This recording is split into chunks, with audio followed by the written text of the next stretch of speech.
நான் வந்து இந்த மாரி சாஃப்ட் ஸ்கில்னா ரொம்ப தியரட்டிக்கலா இருக்கும்னு நெனச்சேன். பட் என்னோட ரூம்மேட் வந்து போயிட்டு வந்து என்கிட்ட சொன்னா, "மித்ரா நீ போனா செத்துருவ" அப்படின்னு என்கிட்ட சொன்னா.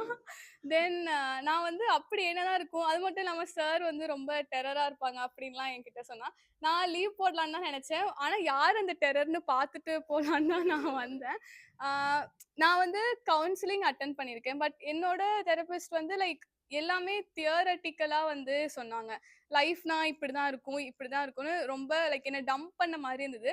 But I want something different. அது வந்து இன்னைக்கு சார் இன்னைக்கு எப்படி வந்து டீச் பண்ணாங்களோ, லைக் ஒவ்வொரு வேல்யூஸ் ஆஃப் லைஃப்பையும் ஒவ்வொரு கேம் மூலியமா டீச் பண்ணாங்க. I always wanted that. So இன்னைக்கு அந்த மாரி நெறைய விஷயம் வந்து நான் எடுத்துக்கிட்டேன். இன்னொரு விஷயம் நான் என்ன வந்து டேக் அவேனா, லைக் நம்மள சுத்தியே நெறைய ஹாப்பினஸ் இருக்கு. But we don't find it. We always seek it somewhere else in a longer distance.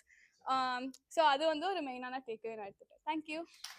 So நான் வந்து பேசிக்கலி ரொம்ப இன்ட்ரோவர்ட்டட் அண்ட் என்னோட கம்ஃபர்ட் ஜோனை விட்டு நான் வெளியில் வரதுக்கே ரொம்ப யோசிப்பேன் because of trust issues. And அதை நான் சார் கிட்ட சொன்னப்போ சார் வந்து நிறையா சொல்யூஷன்ஸ் கொடுத்தாங்க. அண்ட் எனக்கு சைக்காலஜிலேயும் ரொம்ப இன்ட்ரெஸ்ட் இருக்குது. சார் சொன்ன கேம்ஸ் அது எல்லாமே எனக்கு ரொம்ப லைக் ஹெல்ப்ஃபுல்லாக இருக்கும்னு நான் நினைக்கிறேன். அப்புறம் ஒவ்வொரு ஆக்டிவிட்டியில் அந்த டேக் அவேவும் ரொம்ப ஹெல்ப்ஃபுல்லாக இருந்துச்சு. It made me realise what life is actually. So that's it sir. Thank you. எல்லாரும் ஆக்டிவிட்டிஸ் பற்றி சொன்னாங்க. ஸோ தியரியில் வந்து நான் லேர்ன் பண்ணது என்னன்னா, என்னதான் நம்ம வந்து டைம் மேனேஜ் பண்ணி லேர்ன் பண்ணி எல்லாம் பண்ணாலும் அந்த கடைசியாக ஒரு பாயிண்ட் ஷேரிங், அது வந்து என்கிட்ட கொஞ்சம் கம்மி. ஆனால் இதுக்கப்புறம் நான் அதை டெவலப் பண்ணணும்னு நினைக்கிறேன். ஏன் அப்படின்னா, ஷேர் பண்ணுறப்ப நமக்கு லாங் லாஸ்டிங்காக இருக்கும். நம்ம ஃப்ரெண்ட்ஸும் லேர்ன் பண்ணுவாங்க. நமக்கு மறந்தால் அவளை கேட்கலாம், யாரை வேணால் கேட்கலாம், நம்ம ஃப்ரெண்ட்ஸை கேட்கலாம்.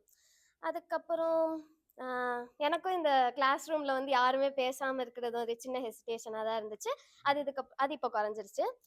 ஒரு கொஸ்டின் மார்க், ஏன் எதுக்கு அப்படின்னு கிளாஸில் பாய்ஸ்லாம் கேட்குறப்ப எனக்கு அப்படியே சே கேட்குறாங்களே அப்படின்னு தோணும். இன்னைக்கு நான் கொஸ்டின் பண்ணது I am feeling my self proud. Thank you.